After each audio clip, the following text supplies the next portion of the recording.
Ibu Allah Subhanahu wa taala rahmati, hari ini kalau di Indonesia kita berada di tanggal 29 Sya'ban. Nabi Shallallahu alaihi wasallam mengajarkan kepada kita untuk tidak berpuasa sehari atau 2 hari sebelum Ramadan. Dalam hadis yang diriwayatkan oleh Imam Bukhari, Nabi SAW mengatakan, la taqdimu Ramadan biyaumin aw yaumain.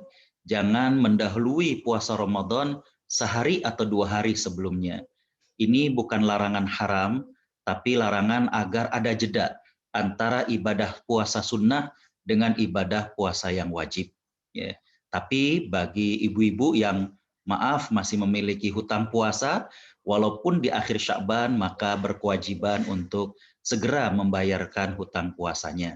Ataupun kepada mereka yang terbiasa melaksanakan saum Senin Kemis maka masih dibolehkan. Namun sebaiknya kalau itu puasa sunnah adalah tidak berpuasa sehari atau 2 hari sebelum bulan suci Ramadan. Yang berikutnya saya hanya ingin mengingatkan, ini mohon maaf, di antara adab dalam pengajian Zoom memang sebaiknya menggunakan nama. Jadi jujur saya masih shock dan tadi mungkin ternyata belum saya mute, masih terdengar saya ngobrol. Jadi beberapa hari yang lalu ketika sedang acara kajian seperti ini, tiba-tiba ada peserta yang menggunakan akun palsu itu memposting, maaf, 3 hal.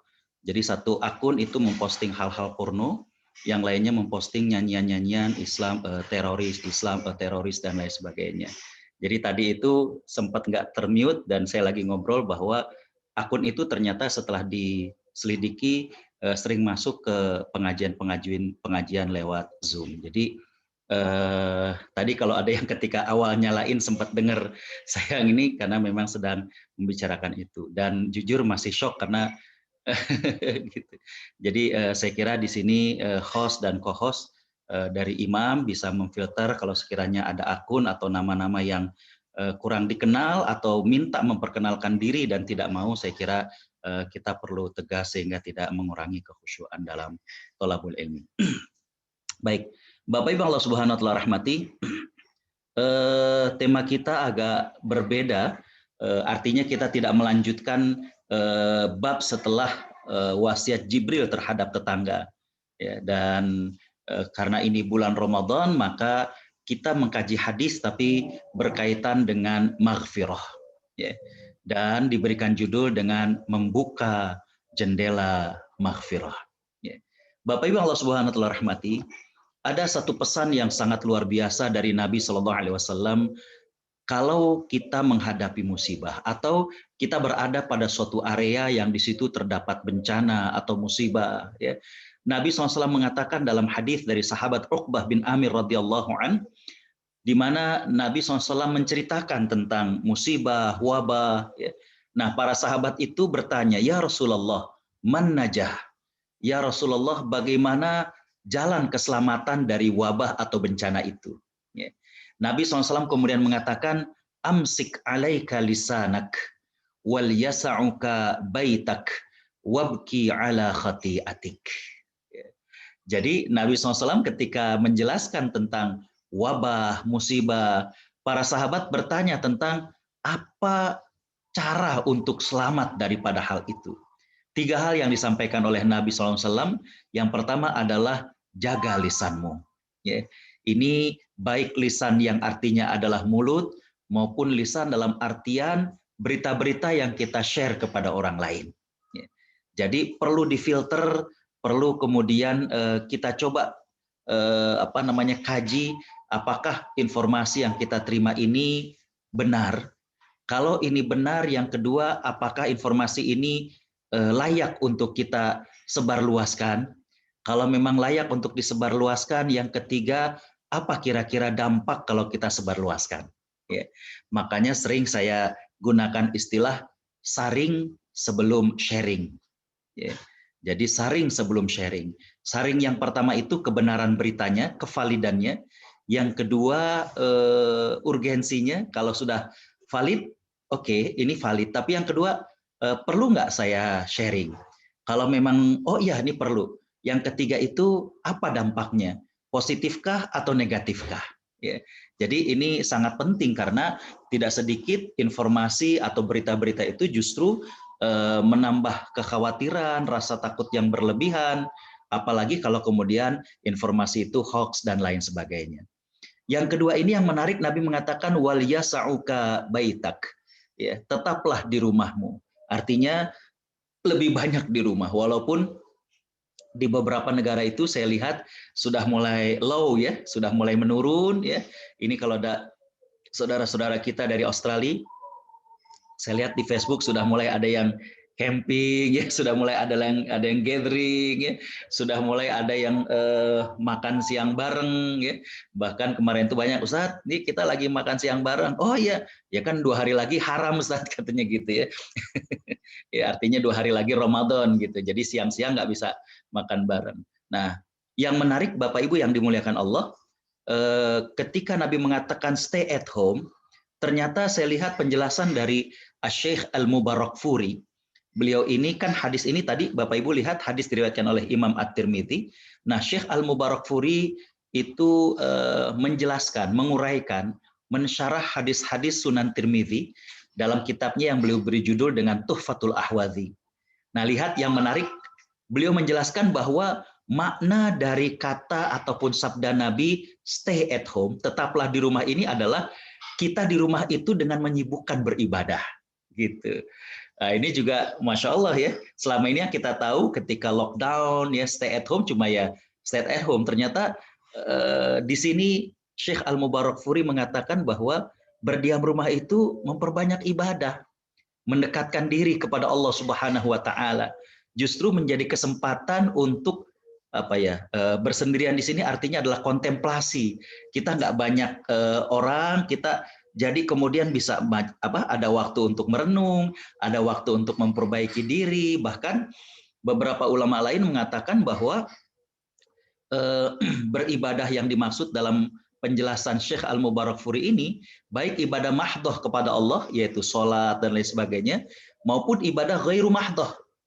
Artinya ibadah ghairu mahdoh ya kita bersihkan backyard kita bersihkan rapikan berkas-berkas kita, itu yang dimaksud dengan stay at home. Jadi tetaplah di rumah bukan berarti kalau kata orang sudah ngadon sare, tidur makan, itu yang akhirnya maaf memicu permasalahan dalam rumah tangga. Istrinya nggak genah juga lihat suaminya begitu, komen, akhirnya ribut gitu ya. Jadi kembali pesan Nabi yang kedua pada saat terjadi musibah atau wabah ini adalah wal yasa'uka baitak, tetaplah di rumah. Yang ketiga kata Nabi SAW adalah wabki ala khati'atik, tangisi dosamu. Imam At-Tibi, salah seorang ulama hadis juga ya, beliau mengatakan bahwa yang dimaksud dengan menangisi dosa adalah menyesali akan dosa-dosa.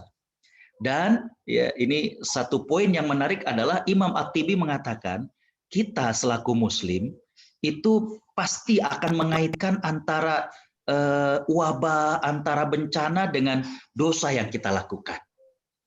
Jadi ketika Nabi ditanya apa jalan selamat dari wabah dan musibah, dan Nabi mengatakan tangisi dosa kalian, ini menunjukkan bahwa selaku seorang yang beriman, kita merasakan bahwa ada andil dari dosa kita dengan musibah dan wabah yang terjadi. Bapak Ibu Allah Subhanahu wa taala rahmati, Ali bin Abi Thalib radhiyallahu an, beliau pernah mengatakan, "Manuzzila balaun illa bidzanbin wa ma rufi'a illa bitaubatin." Tidaklah diturunkan bala, bencana, wabah, melainkan karena dosa. Dan tidaklah diangkat wabah atau bencana, melainkan dengan bertaubat. Ya.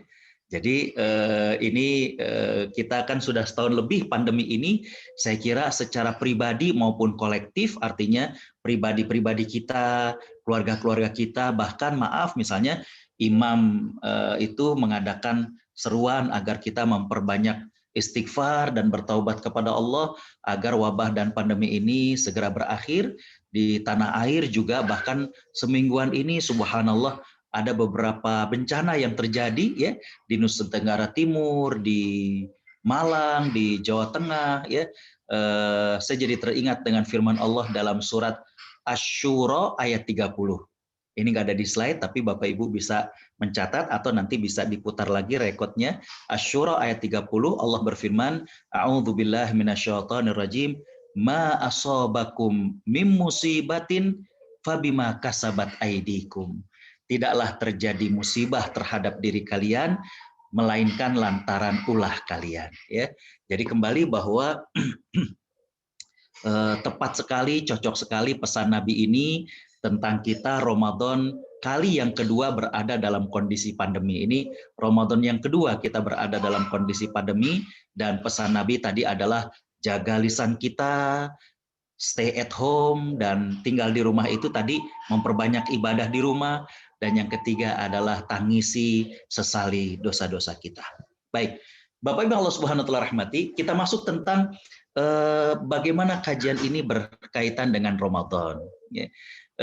Dalam hadis Nabi Shallallahu Alaihi Wasallam pernah didengar oleh para sahabat mengucapkan amin sebanyak 3 kali. Jadi Nabi mau naik tangga, ya, mau naik mihrab, kemudian para sahabat mendengar beliau mengucapkan amin sebanyak 3 kali. Para sahabat pun bertanya-tanya, ya Rasulullah, engkau mengucapkan amin sebanyak 3 kali, ada apa gerangan? Kata Nabi SAW, Jibril baru saja mengatakan, Roghma anfin, Roghma anfin, Roghma anfin, man adroka Ramadan falam yughfarlah. Celaka, kata Nabi, sungguh celaka, dan sekali lagi sungguh celaka, orang yang berjumpa dengan Ramadan, tapi tidak mendapatkan ampunan dari Allah Subhanahu wa Ta'ala. Bapak Ibu yang dirahmati Allah, di sini Nabi menggunakan kata roghma anfin. Kalau kita buka dari penjelasan para ulama hadis, ya, di antaranya dari kitab Mirqatul Mafatih, ada beberapa makna tentang roghma anfin. Yang pertama, hina. Ya. Artinya, seolah-olah Nabi ingin mengatakan hina sekali orang yang beberapa kali melewati Ramadan, dapat kesempatan untuk memperbaiki diri, dapat kesempatan untuk membersihkan nama baiknya, nggak dia gunakan. Keterlaluan. Mohon maaf, ada orang melakukan suatu pelanggaran, ada orang melakukan suatu tindak kriminal, dan kemudian dikasih kesempatan, udahlah yang kayak gini dimaafkan. Dikasih kesempatan, tapi ternyata tidak menggunakan kesempatan itu. Mohon maaf, karena 2 pekan lalu juga ada yang bertanya tentang, maaf sekali lagi ya, pelakor dan lain sebagainya. Kalau misalkan kedapatan seseorang melakukan tadi ya hal yang tidak baik tersebut, udah dikasih kesempatan. Nah ini kan ya tadi roghma anfin. Yang pertama adalah hina. Yang kedua rendah, artinya memang rendah sekali mentalnya, rendah sekali diri dia, ya. Ketika sudah Allah kasih kesempatan untuk berjumpa dengan bulan Ramadan, bulan yang penuh ampunan, tapi masih terus melakukan dosa atau nggak mampu untuk mendapatkan ampunan itu. Yang ketiga, maknanya dari roghma anfin ini adalah celaka. Kenapa celaka? Karena kalau bukan di bulan Ramadan kita mendapatkan sebanyak-banyaknya ampunan, maka bulan yang lain itu lebih berat lagi untuk mendapatkan ampunan dari Allah. Maksud saya lebih berat adalah di bulan Ramadan itu banyak Allah sediakan ampunan. Maka ini kesempatan emas bagi kita untuk kemudian mendapatkan ampunan dari Allah Subhanahu wa Ta'ala. Makna roghma anfin yang terakhir adalah rugi. Rugi. Allah sediakan begitu banyaknya pahala, Allah sediakan begitu banyaknya ampunan, tapi nggak dapat ampunan dari Allah. Ini kan rugi sekali, rugi sekali. Jadi itulah orang-orang yang dikatakan oleh Nabi SAW roghma anfin, hina, rendah, celaka, rugi orang yang berjumpa dengan bulan Ramadan tapi tidak mendapatkan ampunan dari Allah Subhanahu wa Ta'ala. Di sini maknanya kurang lebih adalah orang yang tidak pandai memanfaatkan momentum Ramadan, maka dia hina. Dia itu orang yang rendah. Dia itu celaka banget, nggak bisa dapat ampunan di bulan Ramadan.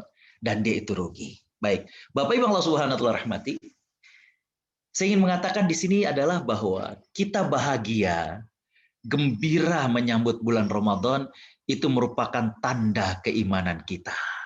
Ya. Allah Subhanahu wa taala berfirman, "A'udzubillahi minasyaitonir rajim. Qul bifadlillah wa birahmatihi fabidzalika falyafrahu huwa khairun mimma yajma'un." Katakan wahai Muhammad kepada manusia, ya, rahmat dan karunia Allah hendaklah dengan itu mereka bergembira. Karena rahmat dan karunia Allah itu lebih baik dari apa yang mereka kumpulkan.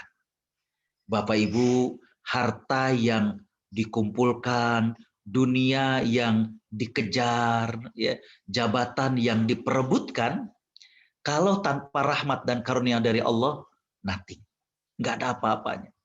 Bukankah yang kita cari, yang Bapak Ibu cari itu adalah ketentraman, kebahagiaan, ya.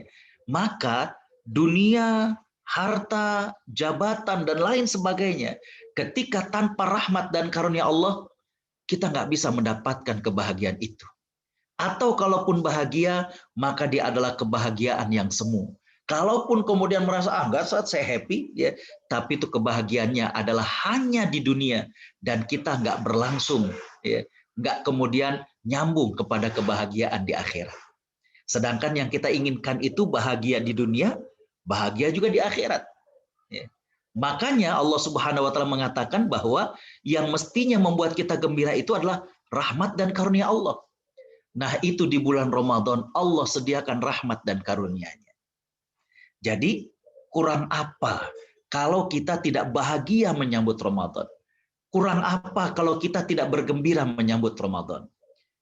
Imam Ibnu Rajab Al-Hambali dalam kitab beliau yang monumental, beliau mengatakan begini Bapak Ibu, kaifa la yubasyirul mu'min bifathi abwabil jinan. Bagaimana orang yang beriman gak bahagia dengan datangnya Ramadan? Di bulan Ramadan Allah bukakan pintu surga. Ya.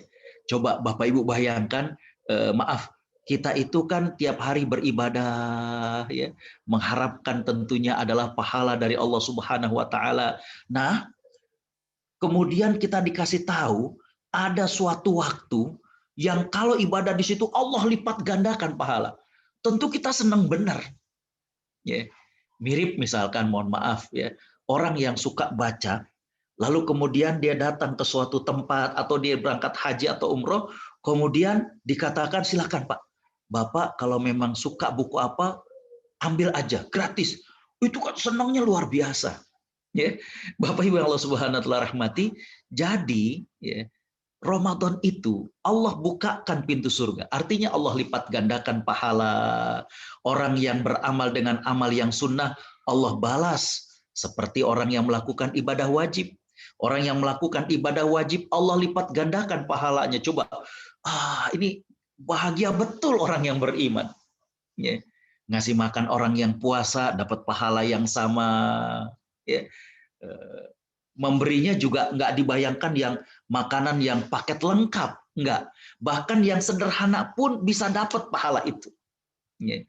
Yaitu Nabi mengatakan orang yang memberikan segelas air atau seteguk susu atau sebutir kurma. Aduh Pak, kalau kayak gini sih kita pengen tiap hari ngasih makan orang yang puasa. Ya, coba maaf ya, air mineral yang gelas itu kalau di Jakarta Rp1.000. Ya, Rp1.000 tuh kalau didolarkan berapa ya? Mungkin 10 sen atau berapa? Ya. Itu kita bisa dapat pahala. Atau kata Nabi SAW, sebutir kurma yang setengah kilogram, aduh, ya, ini kita kasih ke masjid. Subhanallah. Jadi kata Imam Ibnu Rajab, bagaimana orang beriman gak bahagia? Di bulan itu Allah lipat gandakan pahala. Ya. Yang kedua kata beliau, kaifa la yubasyirul mudznib. Bagaimana pendosa itu nggak bahagia? Artinya orang-orang yang punya dosa kepada Allah, punya salah, ya, melakukan maksiat sebelumnya, itu pasti gembira dengan datangnya Ramadan. Kenapa? Di bulan Ramadan Allah kunci pintu-pintu neraka. Artinya Allah berikan ampunan, Pak. Allah berikan ampunan. Ya, ini yang nanti akan kita bahas lebih dalam. Ya, ini sudah. Jadi Allah ampuni. Aduh, subhanallah. Bapak Ibu yang dirahmati Allah, ya, kita bisa bayangkan kita udah udah takut ya kita ada sesuatu yang salah. Ya. Dan kemudian ya udah diampuni, dimaafkan. Itu kan senangnya luar biasa, bagaikan himpitan batu besar yang kemudian diangkat, plong rasanya. Ya. Jadi kata beliau, bagaimana orang yang berdosa itu nggak bahagia dengan datangnya Ramadan. Di bulan Ramadan Allah ampuni dosanya. Bapak Ibu bisa bayangkan banyak betul dosa kita. Dosa terhadap diri sendiri. Ya. Kita yang tahu bagaimana ibadah kita yang tahu bagaimana maksiat kita. Belum maaf, aduh dosa sama orang tua Pak, ya Allah. Ya.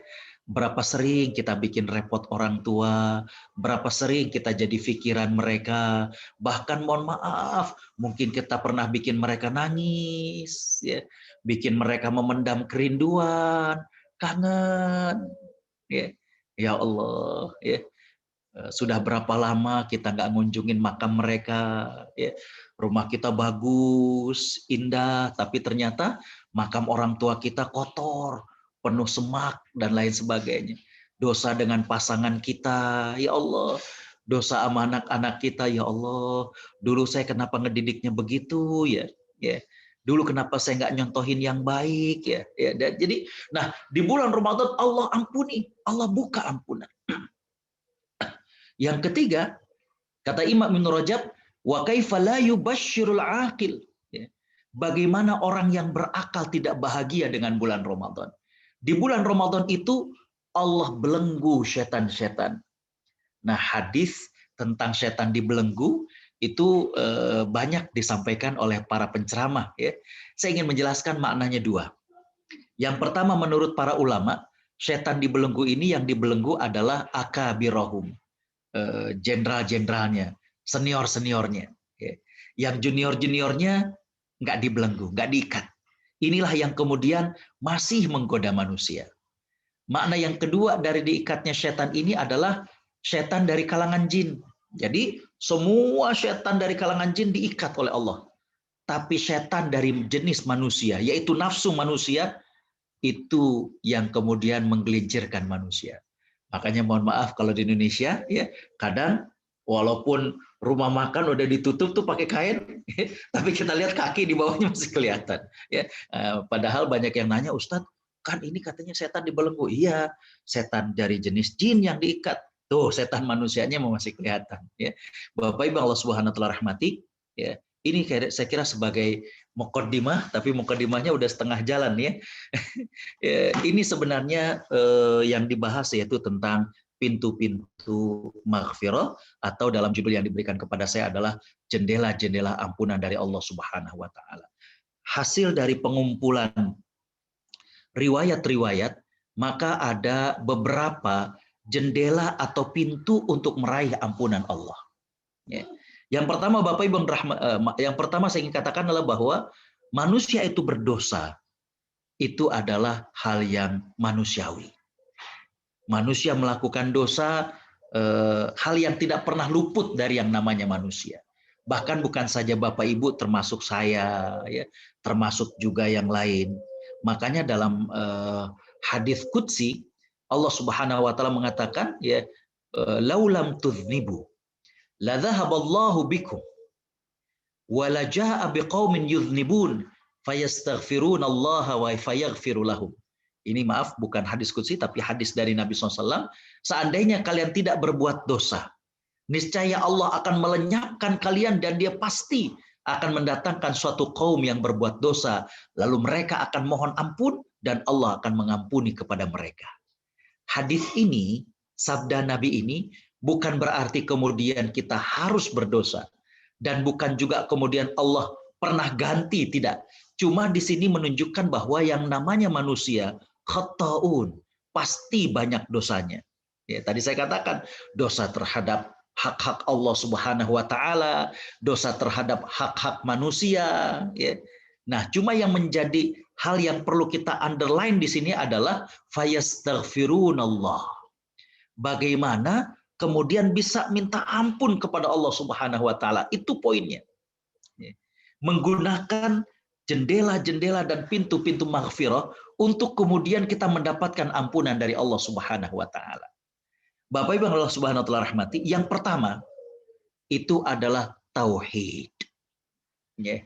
Tidak musyrik Bapak Ibu. Itu jendela dan pintu pertama meraih maghfirah dari Allah Subhanahu wa taala. Allah Subhanahu wa taala berfirman, "A'udzu billahi minasyaitonir rajim. Innallaha la yaghfiru an yushraka bih wa yaghfiru ma duna dzalika liman yasha." Sesungguhnya Allah Subhanahu wa taala tidak akan mengampuni dosa syirik dan Allah akan mengampuni segala dosa yang lain bagi siapa yang Allah kehendaki. Subhanallah. Jadi dalam ayat ini Allah Subhanahu wa taala menjelaskan bahwa tauhid itu adalah salah satu pintu atau salah satu jendela untuk mendapatkan ampunan dari Allah Subhanahu wa taala. Dan ini adalah al-bab ar-raisi, pintu utama untuk meraih ampunan Allah. Karena kenapa?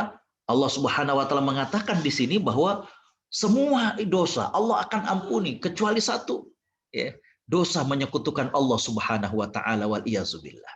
Ya. Baik, Bapak Ibu yang dirahmati Allah, dalam hadis qudsi, nah ini baru hadis qudsi, ya, Allah Subhanahu wa taala berfirman, "Innallaha tabaraka wa ta'ala qala, ya ibna Adam, innaka law ataitani biqirabil ardi khataya thumma laqitani la tusyrik bi syai'a la ataituka biqurabiha maghfirah." Lihat, ya, hai anak cucu Adam, seandainya kalian membawa sepenuh bumi dosa, kemudian kalian menjumpai aku dalam keadaan tidak menyekutukan aku dengan yang lainnya, tentu aku akan membawakan untukmu sepenuh bumi ampunan. Bapak Ibu yang dirahmati Allah, kembali Allah Subhanahu wa taala mengatakan dalam hadis qudsi ini, syaratnya adalah tidak musyrik, tidak menyekutukan Allah Subhanahu wa taala. Ya Allah. Makanya hati-hati dengan kemusyrikan ini, ya.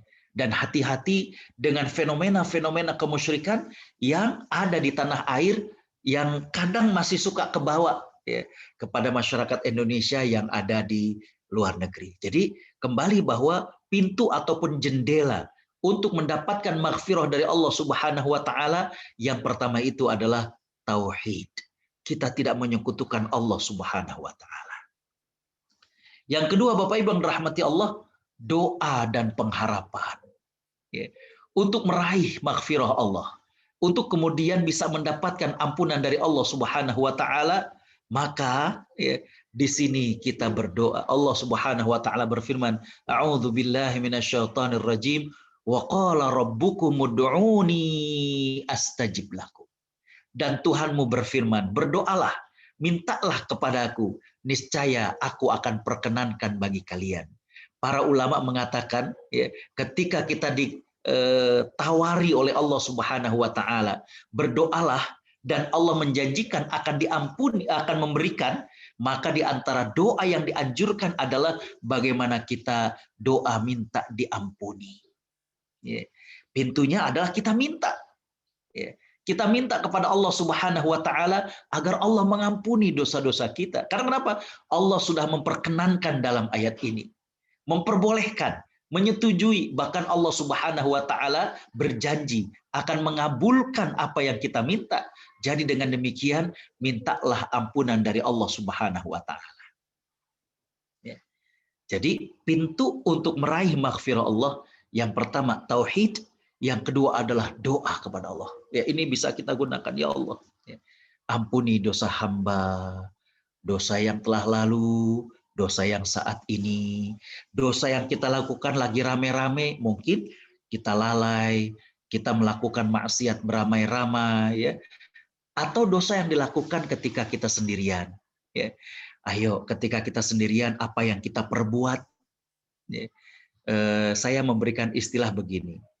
Khalwat, dalam pengertian yang biasa, Bapak Ibu tahu khalwat? Khalwat itu seorang laki-laki berduaan dengan wanita yang bukan mahram. Tapi sekarang ini ada khalwat yang baru. Jadi khalwatnya itu bukan khalwat fisik, tapi khalwat yang non fisik. Misalkan, maaf, chatting, ya, kirim teks dengan perempuan yang bukan mahram, dengan kalimat-kalimat dan pembicaraan-pembicaraan yang tidak pantas bagi seorang laki-laki dengan wanita yang tidak halal bagi dirinya. Ini juga kholwat. Ya. Ayo, dosa yang kita lakukan lagi sendirian. Ya. Apa yang kita buka, apa yang kita baca, apa yang kita lihat dari internet dan lain sebagainya, termasuk Bapak Ibu yang dirahmati Allah ini, mohon maaf, apa yang dikhayalkan oleh manusia. Ya. Jadi, ya, banyak sekali dosa-dosa yang kita lakukan. Dan disinilah kita minta kepada Allah Subhanahu wa Ta'ala agar Allah mengampuni semua dosa-dosa itu. Yang ketiga, pintu masuk daripada maghfirah ini adalah istighfar. Ya, istighfar. Dalam hadis qudsi lagi-lagi Allah Subhanahu wa Ta'ala berfirman, "Ya ibna Adam, innaka ma da'autani wa rajautani ghafartu laka ala ma kana fika wala ubali." Ya ibna Adam, ya, lau balaghat dhunubuka ananas samai thumma astaghfartani ghafartu laka wala ubali. Ya ibna Adam, innaka lau ataitani biqurabil ardi khataya thumma laqitani la tusyriku bi syai'a la ataituka biqurabiha maghfirah. Subhanallah. Ya. Allah Subhanahu wa Ta'ala berfirman, "Hai anak cucu Adam, selama engkau masih berdoa dan berharap kepadaku, maka aku akan mengampuni dirimu semua dosa yang engkau lakukan." Wahai anak cucu Adam, seandainya dosamu mencapai mentok, artinya kalau ditumpuk itu mentok sampai ke langit, dan engkau minta ampun kepadaku, aku akan ampuni. Dan aku tidak peduli. Artinya tidak peduli itu artinya adalah bahwa sebanyak apapun nggak jadi masalah. Pokoknya kalau dia minta ampun, Allah akan ampuni. Itulah makna dari aku tidak peduli. Kemudian Allah mengatakan, "Hai anak cucu Adam, seandainya engkau datang menemui kepada aku, dengan membawa dosa sepenuh bumi." Kalau tadi kan tinggi mentok, kalau ini sepenuh bumi. Tapi kamu tidak menyekutukan aku dengan yang lainnya, maka aku akan datang kepadamu dengan membawa seukuran itu juga dari ampunan. Jadi Bapak Ibu Allah Subhanahu wa Ta'ala rahmati, syaratnya adalah istighfar. Kita menyadari, kita minta ampun kepada Allah. Kalau tadi kan doa, kita minta diampuni. Kalau ini kita minta ampun. Menyesali, mengakui, ya Allah, banyak benar dosa kita. Dan di sini Allah Subhanahu wa Ta'ala mengatakan, walaupun kalau ditumpuk itu dosa sampai mentok ananas sama, sampai mentok ke langit, tapi kemudian kita minta ampun, Allah ampuni. Jadi di sini syaratnya adalah kita minta ampun, Bapak Ibu. Itu pintu maghfirah dari Allah Subhanahu wa Ta'ala. Ya Allah, ampuni dosa saya, ampuni. Baik. Nah, yang keempat, Bapak Ibu yang dirahmati Allah, adalah puasa di siang hari dan sholat malam di malam hari. Kenapa saya tulis sholat malam? Karena di bulan Ramadan itu, sholat malam boleh dilakukan setelah sholat Isya. Itulah yang dikenal dengan sholat taraweh. Dalam hadis yang diriwayatkan oleh Imam Bukhari dengan Imam Muslim, Nabi SAW bersabda, "Man shoma Ramadhana imanan wa ihtisaban ghufira lahu ma taqaddama min dhanbi." Barang siapa yang puasa karena iman dan ingin mendapatkan pahala dari Allah, maka diampuni semua dosanya yang telah lalu. Jadi pintu maghfirah yang keempat adalah puasa siang harinya dan tarawih di malam harinya. Ini dalil tentang puasa itu menjadi pintu ampunan. Untuk kemudian sholat tarawihnya, ini hadisnya. Nabi SAW bersabda, "Man qama Ramadhana imanan wahtisaban ghufira lahu ma taqaddama min dhanbi." Barang siapa yang melaksanakan sholat malam di bulan Ramadan. Di sini tadi saya katakan adalah bahwa khusus di bulan Ramadan, sholat malam itu boleh dilakukan setelah sholat Isya. Makanya tarawih.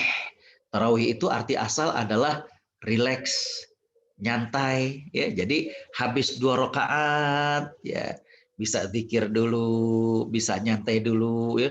Tapi nggak kelamaan, nggak ngabisin makanan lagi, terus diri lagi, ya.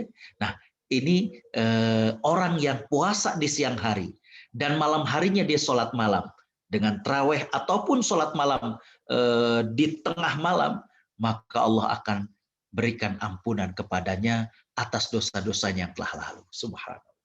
Jadi ini termasuk pintu maghfirah, termasuk jendela maghfirah. Ya. Yang berikutnya Bapak Ibu yang dirahmati Allah adalah bagaimana sholat malam pada Lailatul Qadar. Artinya ketika memasuki 10 malam yang terakhir, khususnya di malam-malam ganjil, maka Bapak Ibu yang Allah Subhanahu wa taala rahmati, selain kita ya waktu-waktu sebelumnya itu sudah taraweh, maka khusus di malam-malam 10 malam terakhir merupakan kesempatan untuk meraih ampunan dari Allah juga. Ya.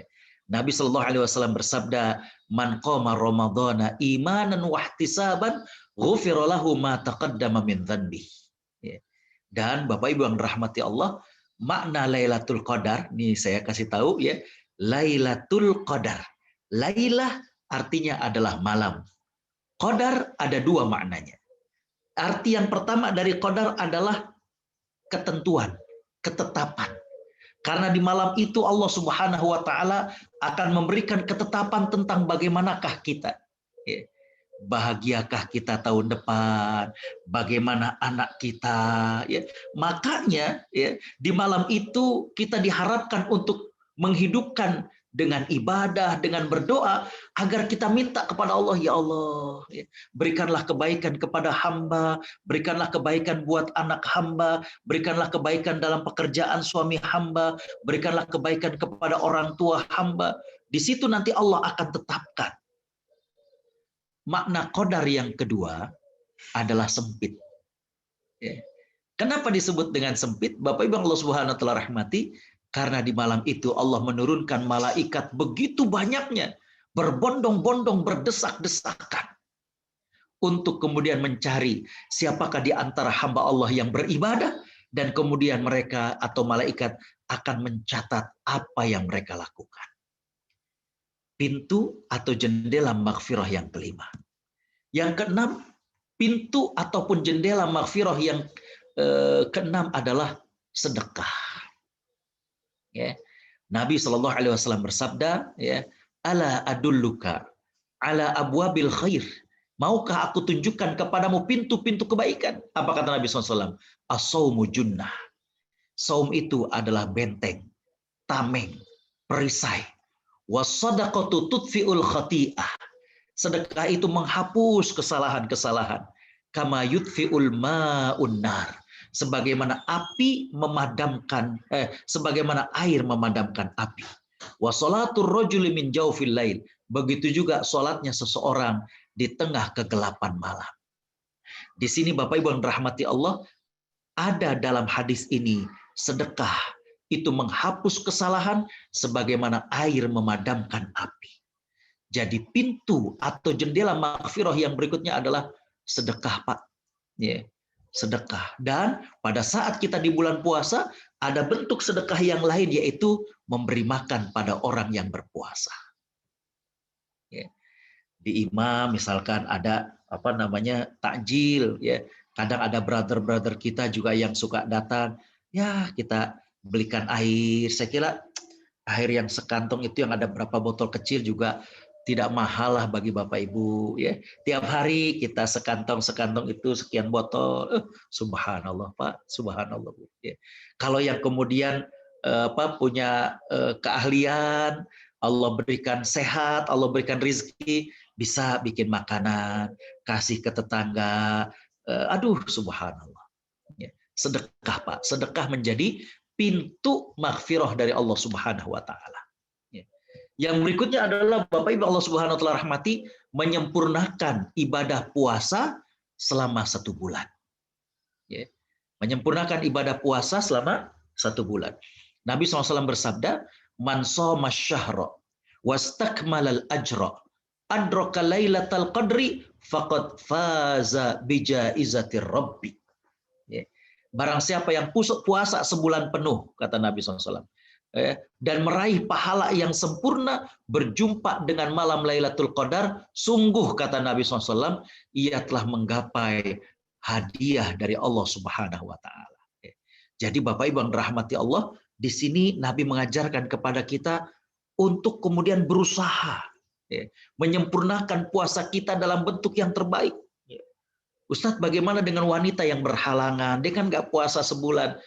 Ini sama mendapatkan poin ini. Wanita-wanita tersebut juga berpeluang mendapatkan kesempatan ini. Karena apa? Walaupun dia nggak penuh 1 bulan, tapi dia bisa mengganti di hari yang lain. Intinya adalah bagaimana will, kemauan kita, keinginan kita, keseriusan kita untuk menyempurnakan ibadah puasa.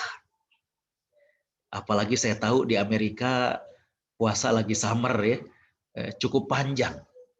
Saya aja berapa tahun yang lalu itu di Eropa, subhanallah. Nah, ini merupakan tantangan tersendiri kepada Bapak Ibu untuk kemudian menyempurnakan puasa selama 1 bulan.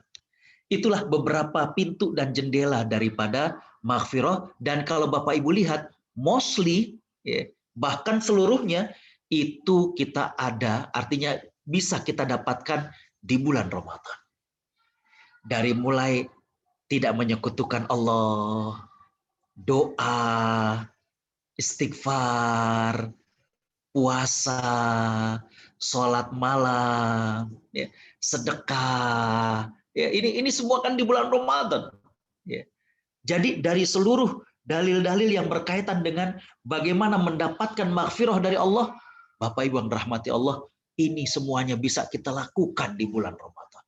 Makanya tadi saya katakan, kita itu bagaimana nggak bahagia, bagaimana nggak gembira, seluruh pintu-pintu mendapatkan ampunan oleh Allah Subhanahu wa taala, Allah sediakan di bulan Ramadan. Bapak Ibu Allah Subhanahu wa taala rahmati, saya nambah 2 poin lagi ya. Saya nambah 2 poin karena tadi kita mulainya agak telat. Yang pertama adalah Bapak Ibu yang rahmati Allah. Nih, bagaimana agar puasa Ramadan kita itu berkesan. Bagaimana agar puasa Ramadan kita itu ada pengaruh kuat dalam diri kita. Yang pertama saya katakan adalah puasanya kita bukan cuma nahan haus dan lapar saja. Tapi lebih dari itu adalah bagaimana kita mampu mengelola hawa nafsu. Kita mampu menjaga daripada dorongan nafsu kita. Kalau enggak, Nabi SAW mengatakan dalam hadis riwayat Imam Bukhari, "Man lam yada' qaula zur wal 'amala bih, falaisa lillahi hajatun fi an yada'a ta'amahu wa syarabah." Barang siapa yang tidak sanggup meninggalkan dusta dan perbuatan berdusta, maka Allah juga nggak butuh dengan haus dan laparnya dia. Jadi Bapak Ibu yang dirahmati Allah, ketika kita menahan haus dan lapar, maka pelajaran pentingnya adalah kemampuan mengendalikan nafsu kita, kemampuan mengendalikan jiwa kita. Bapak Ibu perhatikan deh, orang-orang yang gagal dalam hidup, itu bukan karena mereka tidak pandai, bukan karena mereka tidak berharta, bukan karena mereka tidak punya jabatan, bukan karena mereka tidak tampan atau cantik, tapi tidak mampu mengendalikan jiwanya. Tidak mampu mengendalikan jiwanya. Pinter, tapi nggak mampu mengendalikan jiwa. Maaf, akhirnya korupsi. Subhanallah. 24 Maret yang kemarin di Indonesia viral, heboh. Tentang suaminya polisi, memergoki istrinya yang juga polisi dan ternyata selingkuh. La haula quwwata illa billah. Semua orang lihat, baca dan lain sebagainya. Karena tidak mampu tadi mengendalikan gejolak jiwanya, mengendalikan nafsunya. Makanya agar Ramadan itu berkesan, maka bukan cuma nahan haus dan lapar. Kalau haus dan lapar, kata Nabi SAW dalam hadis, ahwanus siyam, puasa yang paling ringan, ya puasa nggak makan nggak minum. Tapi yang diinginkan adalah bagaimana mengendalikan jiwa, mengendalikan nafsu.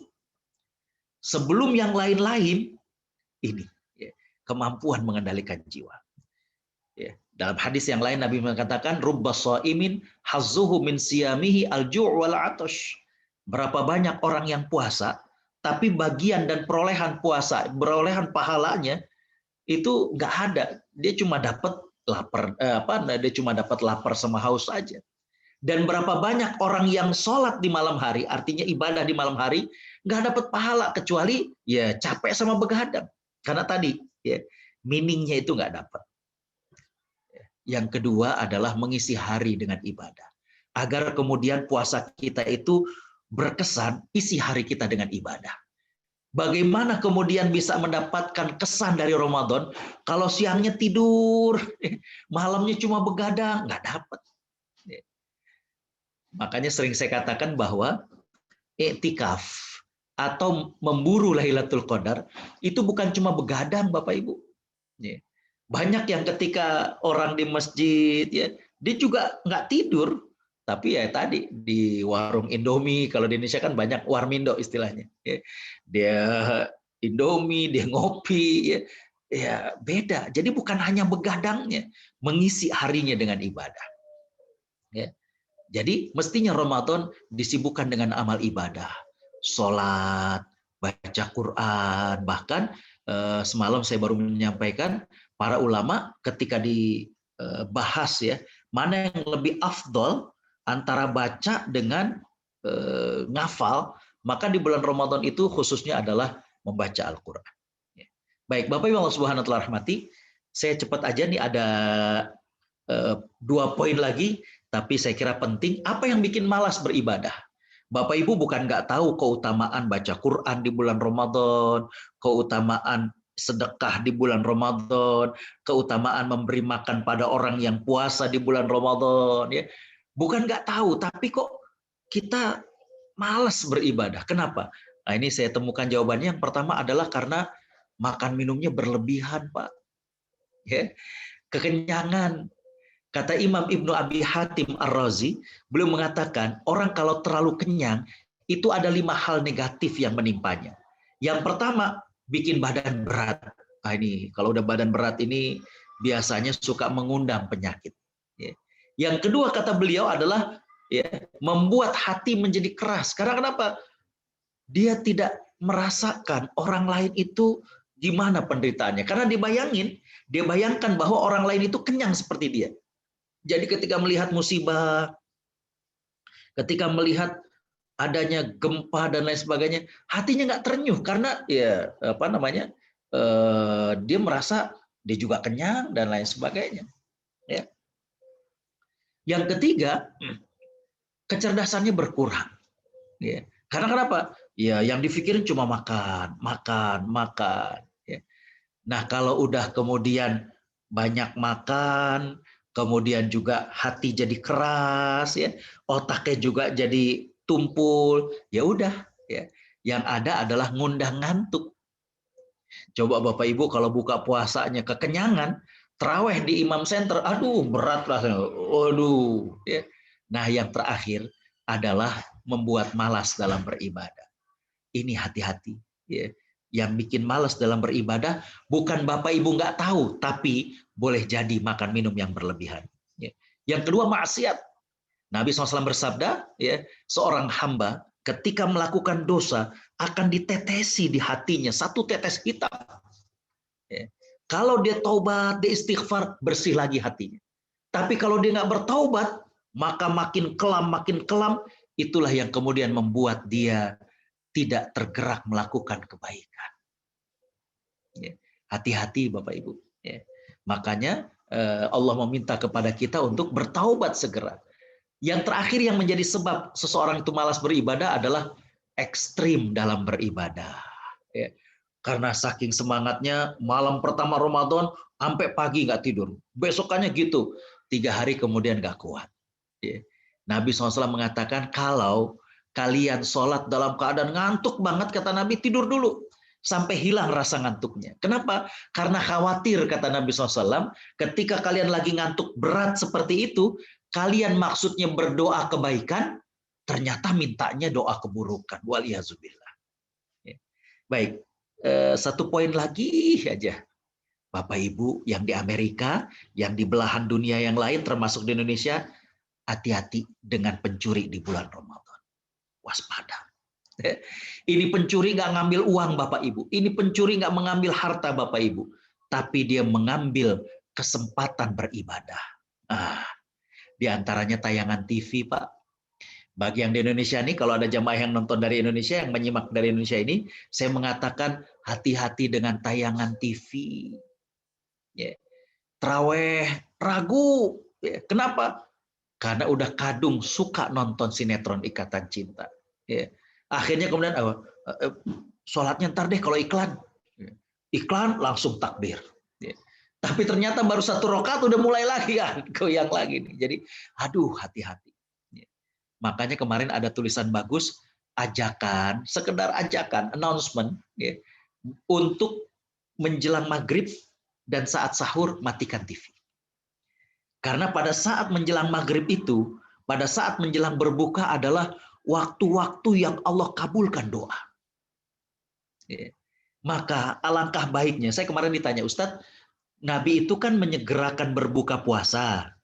Tapi saat kita berbuka, itu juga waktu yang paling tepat untuk berdoa, termasuk waktu yang mustajab. Terus gimana nih mensinkronkannya? Saya katakan bahwa kebiasaan yang dilakukan oleh para ulama adalah menjelang azan maghrib, ya, 3 sampai 5 menit, justru mereka jadikan sebagai waktu untuk berdoa, kumpul sama keluarga, doa, sampai azan, baru kemudian doa kemuncak, doa terakhir, dan kemudian iftar. Jadi mintanya itu udah dari sebelumnya, tapi satu rangkaian. Yang kedua juga waktu sahur. Allah mengatakan, wabil asharihum yastaghfirun. Di waktu sahur mereka banyak istighfar. Ya. Tapi yang ada di tayangan-tayangan TV itu adalah komedian-komedian yang pada ngelawak, ngelucu, dan lain sebagainya. Aduh, matiin. Makan sahur, ya. Kemudian setelah itu, kalau ada yang belum witir, lanjut witir. Bisa istighfar, bisa kemudian baca Quran. Ya, ini saat-saat yang sangat-sangat ini kan. Nah, selain tayangan TV, pencuri yang kedua itu adalah media sosial. Kadang kita cuma pengen baca status orang, ada apa sih nih kayaknya. Kita like, kita komen. Baru kita mau selesai, komen kita di komen lagi. Atau like kita di komen. Makasih ya Mbak, ya, ini jauh-jauh dari Amerika udah nge-like komen status saya. Dijawab. Nggak taunya nggak kerasa 1 jam Bapak Ibu. Padahal 1 jam teh kalau kita pakai baca Quran bisa 1 juz lebih. Ya. Baik, Bapak Ibu Allah Subhanahu wa taala rahmati, mohon maaf agak panjang karena memang ini cukup spesial, kita berada di akhir bulan Sya'ban. Saya mengatakan di awal tadi pesan Nabi, ketika berada pada wabah atau pandemi, dan itu sangat cocok ya. Di antaranya adalah stay at home, bukan hanya sekedar tinggal di rumah, tapi stay at home-nya itu untuk ibadah ya. Dan yang kedua adalah tangisi, sesali akan dosa-dosa kita. Dan tadi saya menyampaikan tentang bagaimana Nabi mengatakan hina, rugi, celaka, dan rendah sekali orang yang berjumpa dengan Ramadan. Apalagi udah berkali-kali, berulang kali, tapi tidak mendapatkan ampunan dari Allah Subhanahu wa Ta'ala. Lalu kemudian saya menjelaskan 6 atau 7 tadi, jendela-jendela maghfirah yang Allah siapkan kepada kita. Kemudian tadi saya tambahkan tentang meaningful Ramadan. Saya tambahkan tentang apa sih yang bikin kita malas beribadah. Kita bukan nggak tahu, tapi kok kayaknya nggak terpicu, nggak tergerak untuk melakukan hal itu. Ya. Dan terakhir tadi adalah pencuri-pencuri di bulan Ramadan. Saya kira demikian. Ya, jazakumullah ahsanal jaza. Assalamualaikum warahmatullahi wabarakatuh. Waalaikumsalam warahmatullahi wabarakatuh. Terima kasih Ustadz Agus untuk penyampaian materinya yang sangat-sangat relevan sekali buat kita semua, Bapak dan Ibu, khususnya di dalam menyambut bulan Ramadan. Insya Allah kiat-kiat ini juga menjadi suatu persiapan untuk kita menyusun strategi, ya Ustadz ya, untuk menggapai mahfirah Allah di bulan Ramadan. Insya Allah Bapak dan Ibu, kita buka sesi tanya jawab, bisa diajukan dengan raise hand atau diajukan di chat room. Kita mulai pertanyaan pertama Ustadz. Ini dari Ibu Yulia Kairia. Ini agak panjang, tapi kalau bisa saya rangkum. Ada satu kutipan hadis, Rasulullah sedang berkhutbah, suatu salat Jumat dalam bulan Sya'ban, beliau mengatakan amin sampai 3 kali. Dan para sahabat begitu mendengar Rasul mengatakan amin, terkejut dan spontan mereka ikut mengatakan amin. Para sahabat bingung kenapa Rasulullah berkata amin 3 kali. Ketika selesai sholat Jumat, para sahabat bertanya kepada Rasulullah dan kemudian Rasul menjelaskan, ketika aku sedang berkhotbah, datanglah malaikat Jibril dan berbisik, "Hai Rasulullah, aminkanlah doaku ini," jawab Rasulullah. Doa malaikat Jibril tersebut adalah, "Ya Allah, abaikanlah puasa umat Muhammad SAW apabila sebelum memasuki bulan Ramadan, dia tidak melakukan hal-hal yang berikut. Yang pertama, tidak memohon maaf kepada kedua orang tuanya jika masih ada. Kemudian yang kedua, tidak bermaafan antara suami istri. Yang ketiga, tidak bermaafan terlebih dahulu dengan orang-orang sekitarnya." Maka Rasulullah pun mengaminkan sebanyak 3 kali. Pertanyaannya, apakah hadis ini sahih? Silakan Ustaz.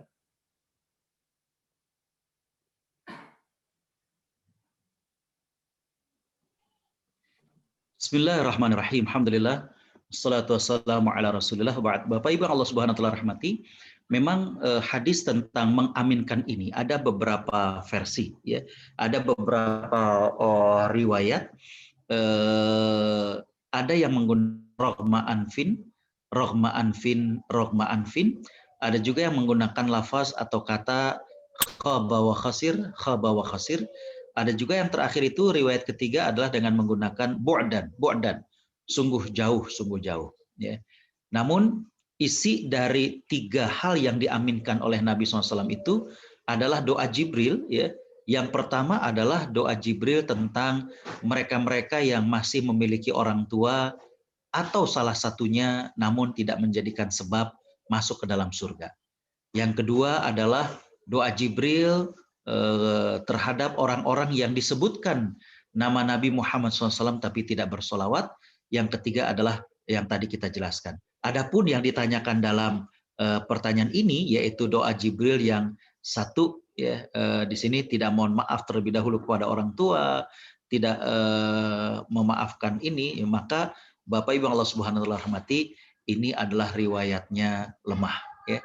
Jadi tidak sampai dirinci seperti ini. Tidak sampai kemudian dirinci minta maaf langsung dan lain sebagainya, tidak. Yang ada adalah Nabi hanya mengatakan Jibril membisikkan kepadaku khaba wa khasir atau rohma anfin man adroka abawaihi au ihdahuma falam yudkhilahul jannah. Sungguh rugi, sungguh celaka orang yang masih hidup kedua orang tuanya atau salah satu dari keduanya namun tidak menjadikannya sebab untuk masuk ke dalam surga. Tidak menjadikan sebab masuk surga maksudnya adalah padahal kalau mereka masih hidup itu kesempatan betul untuk berbakti, kesempatan betul untuk membahagiakan mereka ya. Jadi itu teks hadis yang sahihnya. Adapun yang ditanya ini wallahu alam, sependek yang kami pelajari adalah tidak sahih. Wallahu alam. Baik. Kemudian pertanyaan berikutnya dari salah seorang ibu melalui private message. Ustadz, mana yang lebih utama pada saat pandemi ini, melakukan sholat tarawih di masjid atau melakukan ibadah tarawih di rumah bersama dengan keluarga? Silakan Ustadz. Bismillahirrahmanirrahim. Alhamdulillah, salatu wassalamu ala Rasulillah. Bapak Ibu Allah Subhanahu wa taala rahmati, sejatinya kalau kita baca dalam sirah, Nabi SAW itu sholat tarawih di masjid hanya 3 malam. Ya. Pada malam yang keempat, para sahabat sudah berkumpul, tapi ternyata Nabi SAW nggak keluar. Dan ini adabnya para sahabat ya. Jadi ketika nggak keluar itu nggak ada yang kemudian gedor-gedor gitu.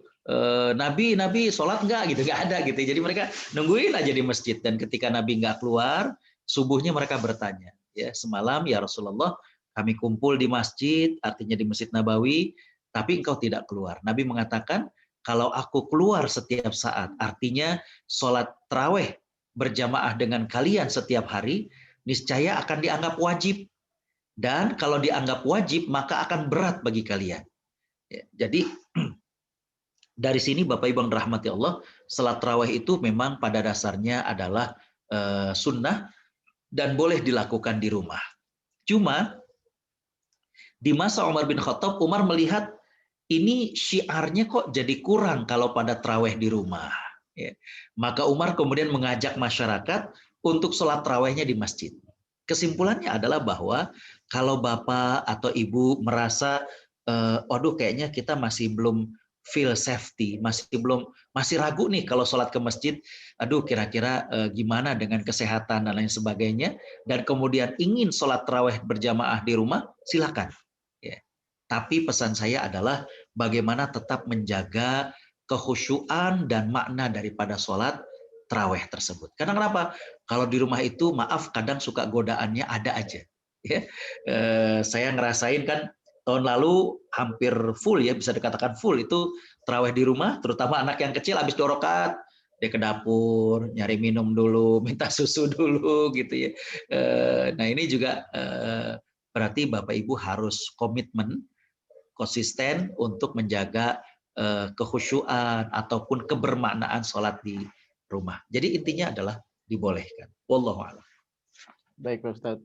Kemudian pertanyaan berikutnya dari Pak Muhammad Rifai. Assalamualaikum Ustadz. Mohon tanya Ustadz, sebagaimana disebutkan tadi di dalam hadis, dalam bulan Ramadan pahala dilipat gandakan, setan-setan dibelenggu, pintu neraka ditutup, dan pintu surga dibuka. Apa yang dimaksud dengan pintu surga dibuka dan pintu neraka ditutup? Syukron kathiron. Bismillahirrahmanirrahim. Alhamdulillah, salatu wassalamu ala rasulillah. Bapak Ibu Allah Subhanahu wa taala rahmati, ya. Memang para ulama hadis membincangkan hadis ini cukup lama. Dan ada 2 pandangan besar tentang hal ini. Yang pertama adalah memaknainya secara hakikat, ya, bahwa pintu surga itu dibuka. Di sini tentunya ketika pintu surga itu dibuka, maknanya adalah bagaimana surga itu menyiapkan tempat untuk mereka-mereka orang-orang yang soleh untuk memasukinya. Ya.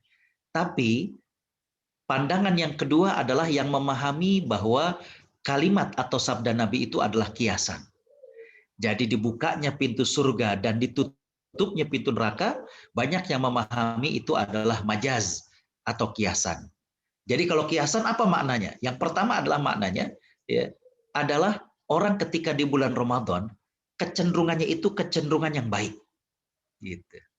Jadi itu maksud dibuka pintu surga. Jadi orang tuh cenderungnya pengennya tuh sedekah, pengennya tuh baca Quran, bahkan maaf yang tadinya temperamen, yang tadinya suka marah-marah, bahkan bisa nasihatin orang, lagi Ramadan gitu ya. Padahal dia sendiri sebelum Ramadan tuh orang yang temperamen, orang yang baperan gitu ya. Sampai orang-orang kadang suka, ini kenapa nih orang gitu ya. Jadi itu maknanya. Artinya kecenderungan orang tuh baik di bulan Ramadan. Itu maksudnya dibuka pintu surga. Dan ditutupnya pintu neraka itu orang diberikan istilahnya kecondongan oleh Allah Subhanahu wa taala, itu semuanya pada nggak suka, pada nggak mau ya. Memang nggak mau sebelumnya, tapi diberikan kecenderungan di bulan Ramadan tuh lebih lagi ya. Mohon maaf kalau di Indonesia kadang suka sweeping gitu ya, karena aduh ini Ramadan nih ya, panti pijat, spa, karaoke. Nah itu memang orang tuh cenderungnya untuk nggak suka tuh, ini jangan sampai merusak kesucian bulan Ramadan gitu. Nah itu diantara makna kiasan. Makna kiasan yang kedua tadi sudah saya sebutkan sebenarnya, selain kecenderungan orang itu baik, maka makna dibuka pintu surga itu adalah Allah mudahkan orang-orang itu untuk bisa masuk ke dalam surga. Karena kenapa? Allah lipat gandakan. Gitu. Allah lipat gandakan pahala. Bapak Ibu, saya nggak tahu kalau di Amerika ya, tapi kalau saya lihat tadi di atas ada Pak Andre dari Australia. Kalau di Australia itu untuk dapat PR, permanent resident itu katanya pakai poin. Gitu. Pakai poin itu misalnya untuk dapat PR misalnya 200 poin. Ini bisa dilihat dari pendidikan, bisa dilihat dari pekerjaan gitu ya. Nah, pekerjaan itu, ini Bapak Ibu rahmati Allah, mohon maaf, ini sekedar ilustrasi. Kalau dikatakan pakai poin, nah di bulan Ramadan ini kita bisa ngejar poin. Gitu. Ya. Yang mestinya kalau untuk dapat permanent resident di Australia itu ngumpulin satu, toto pas dia, dia punya sertifikat bachelor, punya sertifikat master, jadi 20 poin. Oh ternyata dia punya kespesialisasian gitu ya. entah itu hairstylist, entah itu akuntan, 30 poin. Nah ini kurang lebih yang saya bayangkan, Allah buka pintu surga, jadi poin kita tuh cepat benar gitu. Tadi saya katakan, melakukan ibadah wajib Allah gandakan sampai berkali lipat. Melakukan ibadah sunnah, Allah ganjar seperti orang yang melakukan. Itulah maksud dibuka pintu surga. Jadi, ayo, gitu. Ya. Nah, sedangkan di kuncinya pintu neraka, tadi sempat saya mention adalah Allah sediakan ampunan. Ya. Jadi nggak dikunci artinya begitu, tapi memang orang-orang Allah banyak ampuni di bulan Ramadan. Bahkan ada sebuah hadis, Nabi SAW mengatakan, lillahi, ya, artinya Allah Subhanahu wa Ta'ala mengampuni, membebaskan leher-leher manusia dari siksa api neraka. Dan itu setiap malam. Para sahabat bertanya, ya Rasulullah, apakah Allah membebaskan leher manusia dari api neraka itu adalah pada Lailatul Qadar? Kata Nabi, tidak. Itu bahkan setiap malam. Nabi kemudian mengatakan, bukankah ketika seseorang selesai bekerja, maka dia diberikan upahnya? Dan itu setiap malam, Bapak Ibu. Nah itulah makna dari Allah buka pintu surga, Allah buka pintu neraka. Ada yang memahami dengan makna hakiki, tapi kebanyakan adalah makna kiasan daripada kata itu. Wallahu a'lam. Baik Pak Ustadz, sekarang pertanyaan dari Ibu Susilawati. Izin bertanya Pak Ustadz, apakah kita perlu keluar dari WA Group medsos sementara waktu di bulan Ramadan ini agar fokus dengan ibadah? Silakan Pak Ustadz. Ya. Bismillahirrahmanirrahim. Alhamdulillah, salatu wassalamu ala rasulillah. Bapak Ibu Allah Subhanahu wa Ta'ala rahmati, terima kasih, ini banyak pertanyaan serupa. Ya. Ada beberapa yang nanya, Ustadz bolehkah saya izin untuk keluar dulu dari WA Group karena ingin fokus ibadah. Bapak Ibu rahmati Allah, kembali kepada niat dan motivasi kita ikut dalam sebuah grup WA. Ya. Grup WA itu kan ketika dibuat ada tujuannya. Ya. Dan kebanyakan tujuannya itu adalah silaturahim. Ada juga yang tujuannya itu adalah sharing ilmu, ada juga ya. Ada juga yang kemudian sharing pengalaman misalkan ya. Saya ikut misalnya WA para ustadz senior, saya mah apa tuh gitu ya. Nah itu subhanallah memang tiap pagi itu dapat gitu ya, renungan mereka, kemudian quote-quote mereka dan lain sebagainya. Nah, saya kira dilihat dari efektivitas dari grup WhatsApp-nya saja, Bu. Ya. Kalau grup WhatsApp-nya di situ grup WhatsApp yang sekedar tuker kabar, sekedar kangen dan lain sebagainya, nah ini bisa dipertimbangkan. Kenapa saya katakan bisa dipertimbangkan? Coba juga perhatikan sisi menjaga silaturahimnya. Ya. Jadi usul saya nih Bu, misalnya gini, grup WA kita ada beberapa. Ada satu yang memang isinya canda-canda doang, ya. Bahkan kadang candanya suka keterlaluan. Nah ini bisa kita kasih kode, ini masuk daftar list yang kita bisa keluar. Tapi ada yang di situ campur, ada silaturahimnya, ada kadang candanya. Nah, ini masuk dalam kategori yang kedua, Bu, yaitu kita diamkan. Gitu kita nggak nggak baca, nggak komen kadang gitu ya. Nah, ada juga grup WhatsApp yang di situ memang kita nambah ilmu. Di situ kita bisa silaturahim ya. Di situ bahkan kita bisa nanya gitu. Nanya-nanya ilmu ya. Jadi mohon maaf nih saya kasih bocoran. Kalau ada yang WA kepada saya kadang suka lama dijawab, itu biasanya yang paling sering saya jawab itu pada subuh. Memang saya khususkan untuk, nah itu pada subuh juga kadang ada yang nanya, Ustadz bagaimana hukumnya swab atau rapid?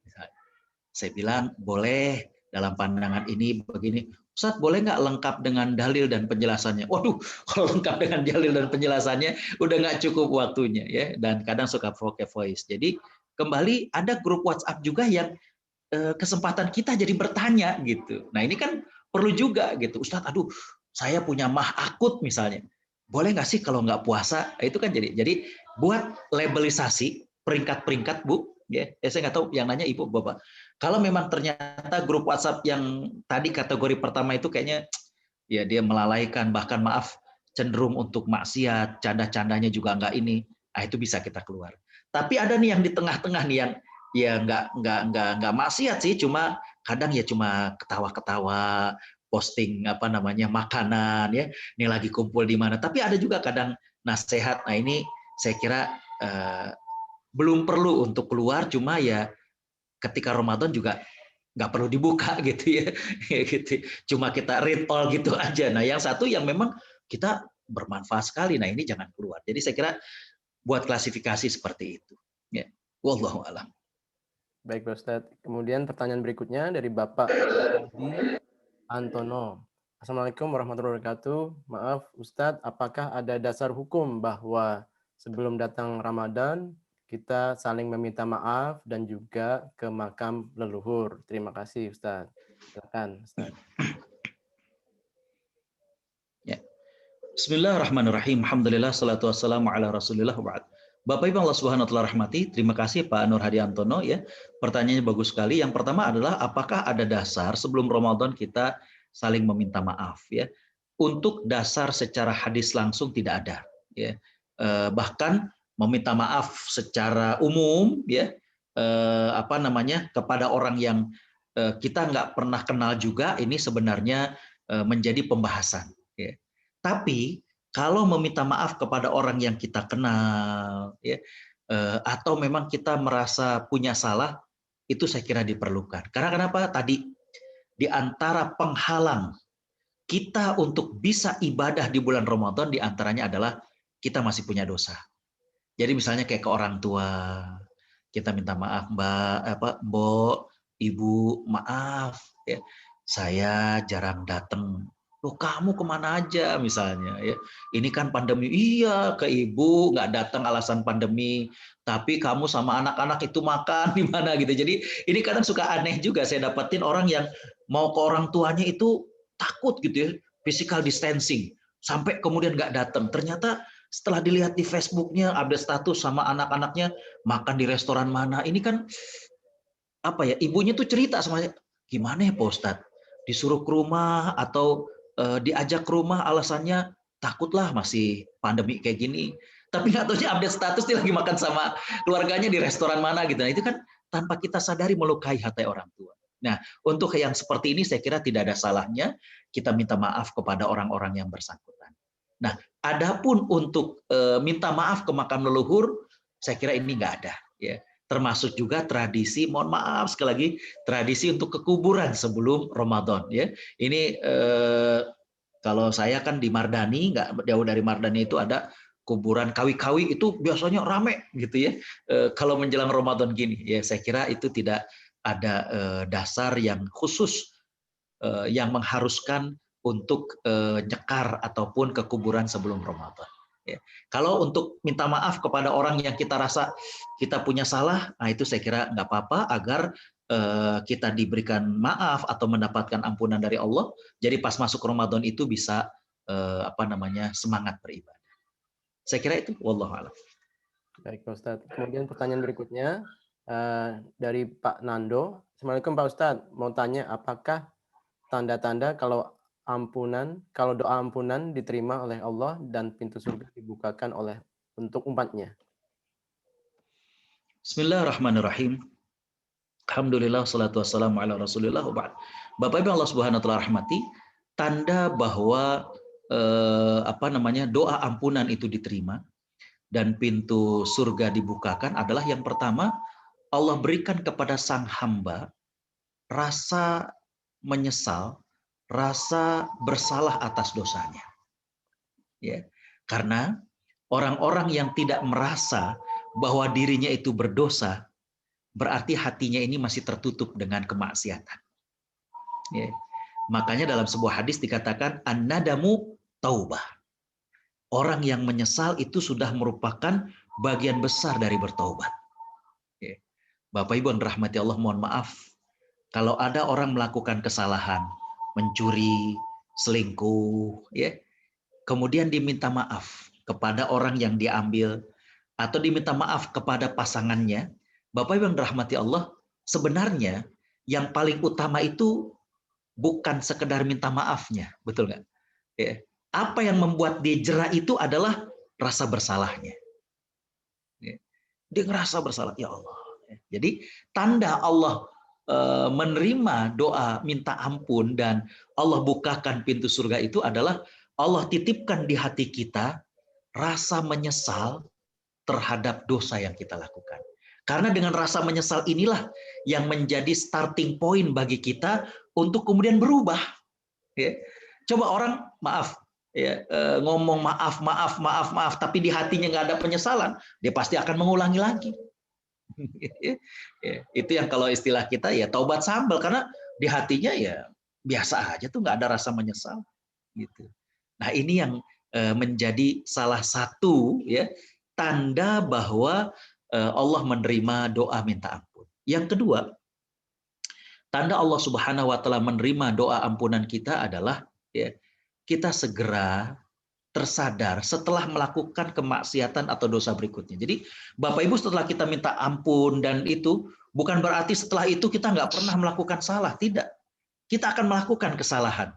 Cuma, ya, ini mohon maaf, takutnya panjang, sahabat Nabi juga pernah melakukan kesalahan. Cuma hasil didikan Nabi kepada para sahabat itu adalah para sahabat ketika melakukan kesalahan, apa yang terjadi? Cepat sadarnya dan tidak menyalahkan orang. Gitu. Cepat sadarnya dan nggak menyalahkan orang. Jadi ketika kemudian ini kamu kok nggak sholat, aduh iya, tapi habis imam ditutup sih, nah, nggak perlu gitu. Lah kan sholat bisa di rumah, gitu ya. Qiyamul lail bisa di rumah, atau ini nggak ada seruan, nggak bisa begitu. Jadi cepat sadar dan nggak menyalahkan. Ya. Itu saya kira dua di antara masih banyak tanda-tanda Allah menerima doa minta ampun, yaitu rasa nyesel, dan kedua adalah kalau dia melakukan kesalahan lagi cepat ya untuk tersadar dan udah nggak nyalahin orang, tapi anak dzati, self kritik ya. Jadi bagaimana mengkritik diri sendiri ya. Saya kira itu, wallahu a'lam. Baik Pak Ustadz, masih ada 2 pertanyaan terakhir Ustadz, kita bisa jawab dengan singkat. Dari seorang ibu melalui private message. Assalamualaikum Pak Ustadz, jika seseorang sering puasa Senin Kamis dan hari Selasa masuk bulan Ramadan, apakah hari Senin tetap puasa atau tidak Ustadz sebaiknya? Assalamualaikum warahmatullahi wabarakatuh. Waalaikumsalam warahmatullahi wabarakatuh. Bapak Ibu yang dirahmati Allah, wallahu alam, wallahu alam, wallahu alam. Cuma kalau melihat dari hadis yang tadi di awal saya sampaikan, sebaiknya tidak perlu berpuasa. Itu yang dikatakan sebagai saum yaumus syak, puasa hari yang diragukan. Ya, jadi tadi saya sampaikan di awal, Nabi SAW mengatakan la taqdimu biyaumin au yaumain, jangan sampai kalian mendahului puasa Ramadan sehari atau 2 hari sebelumnya.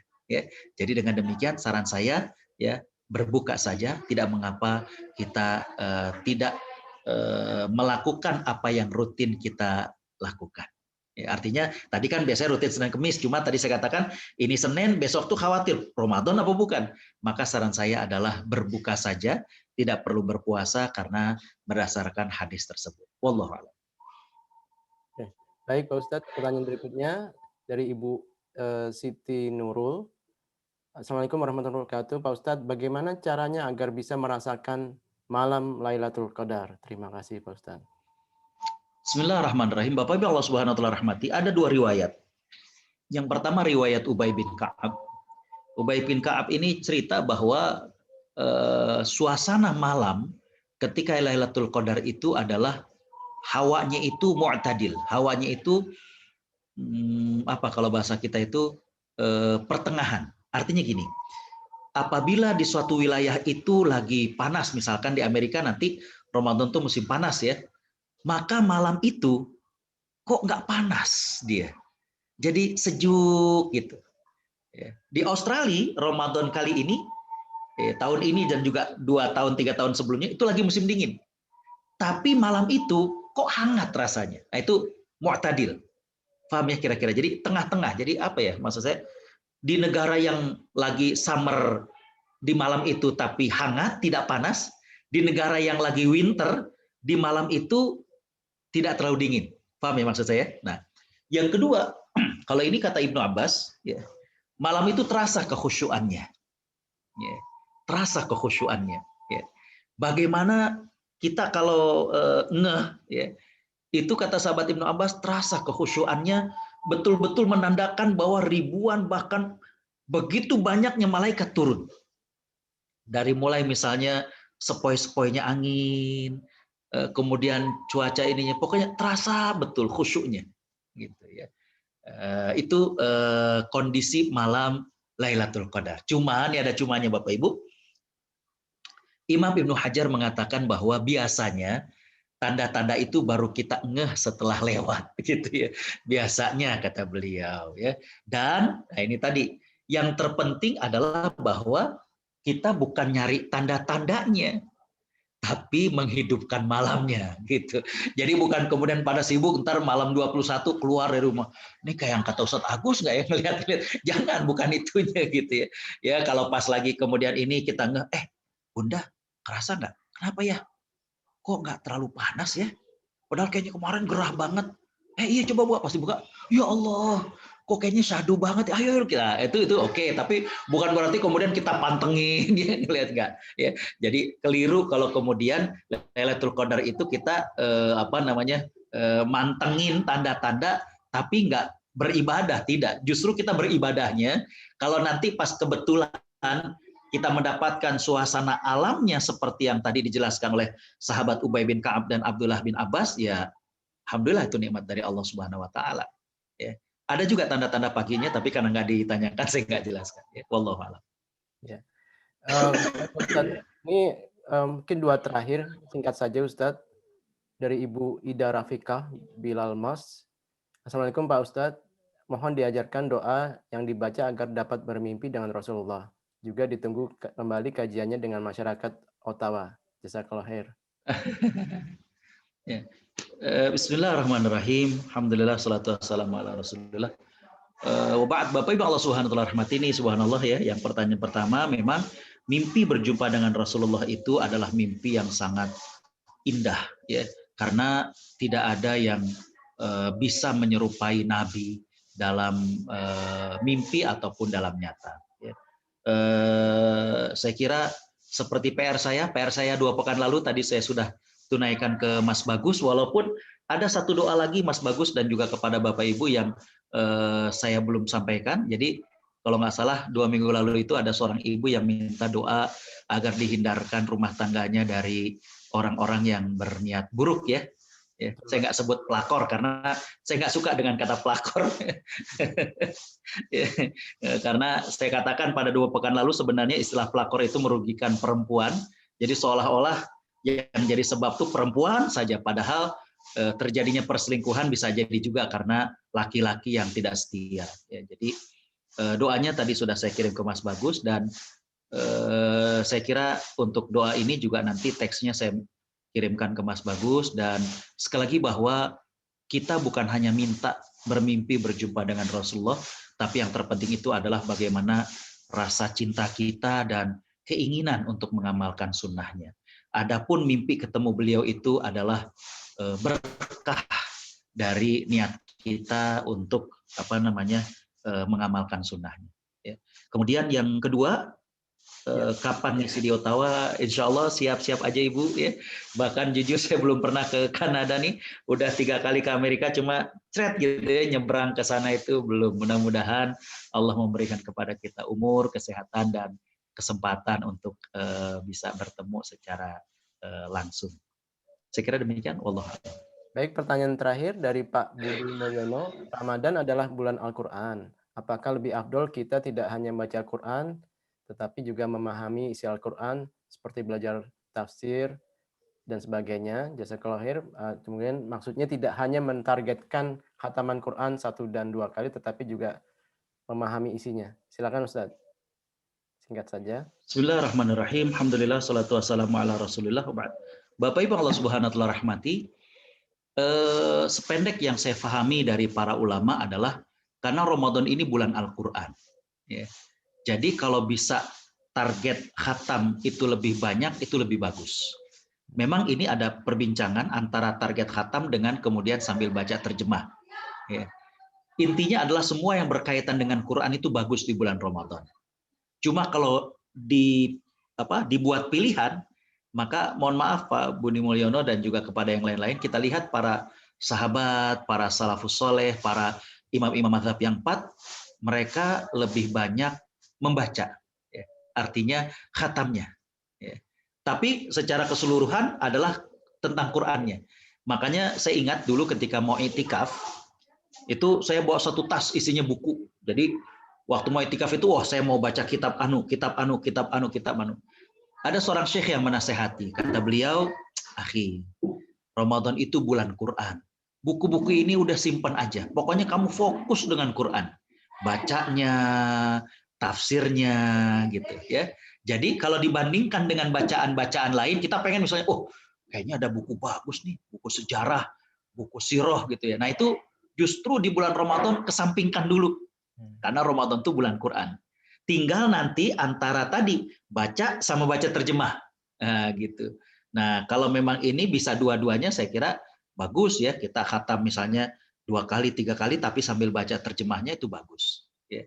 Tapi kalau misalkan disuruh milih, maka berdasarkan peringkatnya baca, kemudian baru kemudian memahami. Ya. Nah, untuk baca terjemahnya saya ada satu tips nih Pak Budi Mulyono dan juga yang lain. Itu ada beberapa senior kami, itu mohon maaf mungkin sama seperti Bapak Ibu yang bukan dari basic keilmuan agama, itu setiap kali mereka baca terjemah, mereka merenungi. Dan perenungannya itu, mohon maaf ya, ditulis di pinggir halamannya itu. Bisa dipahami maksudnya kan? Quran terjemah itu pinggirnya biasanya ada kosong, beliau tulis. Misalnya ketika baca, Alhamdulillahirabbil alamin, segala puji bagi Allah Tuhan alam semesta. Dia saat itu lagi dapat kabar apa, pokoknya kan suasana hati kita itu pas baca Quran itu beda-beda ya. Ketika dia merenung, oh iya ya, nggak disangka anak saya bisa menyelesaikan hafalannya. Oh ya Allah, nggak disangka ya, saya kok kemudian dapat kerja. Nah itu perenungan-perenungan itu, ya, saran dari senior saya itu nanti setelah khatam kita baca lagi dan itu menjadi kekayaan yang luar biasa. Itu saran saya ya, dan saya kira itu bukan mencoret-coret karena itu merupakan hasyiah, itu merupakan komen dari perenungan kita terhadap baca terjemah. Ya. Jadi beliau itu punya kebiasaan hampir 2 bulan sekali mushaf terjemah itu ganti karena penuh dengan perenungan-perenungan itu, dan itu bagus jadinya. Karena kalau baca Quran kemudian baca terjemahnya kadang kelewat gitu, dan pentadaburan kita tentang ayat itu jadi nggak terrekod, jadi nggak tertulis. Gitu. Itu sekedar tips dari saya. Habis baca Quran, baca terjemah, coba merenung, dan suasana hati kita itu pasti akan sesuai dengan apa yang kita baca. Nah itu kita tulislah kayak semacam sedikit footnote ya di pinggir. Wallahu a'lam. Baik, jazakallahu khair buat Pak Agus untuk penyampaiannya yang sangat-sangat komprehensif hari ini, dan juga jazakallahu khair buat para jamaah yang sudah berpartisipasi. Dan insya Allah Pak Ustadz, kita akan menutup kajian kita pada malam ini dengan kita meminta Pak Ustadz untuk membacakan doa. Jadi ada request doa tadi saya lihat dari Mas Zunianto, kebetulan hadir bersama kita. Mas Zunianto ini Pak Ustadz yang pernah kita sampaikan, beliau pernah dirawat COVID dan sekarang sudah kembali lagi ke rumah Ustadz bersama-sama dengan keluarga setelah 3 bulan di rumah sakit. Dan tadi pagi banyak menceritakan pengalaman-pengalaman spiritual yang beliau alami selama di rumah sakit, dan mohon doanya untuk kesembuhan yang paripurna Ustadz. Dan kemudian ada juga permintaan doa untuk Bapak F. Nizar Merat yang sedang terbaring sakit di Jakarta, salah seorang ayah dari seorang jamaah, dan kita minta Pak Ustadz untuk membacakan doa untuk kita semua. Silakan Pak Ustadz. Baik. Bapak Ibu, mari kita tundukkan hati kita. Kita akan berjumpa dengan bulan Ramadan. Mudah-mudahan apa yang kita minta ini, permohonan ampun kita ini dipenuhi oleh Allah sehingga kita masuk ke dalam bulan suci Ramadan dengan jiwa dan diri yang bersih daripada dosa-dosa. Astaghfirullahalazim. Astaghfirullahalazim. Astaghfirullahalazim. Bismillahirrahmanirrahim. Alhamdulillahirabbil alamin. Hamdan syakirin, hamdan na'imin, hamdan yuwafi ni'amahu wa yukafi'u mazidah.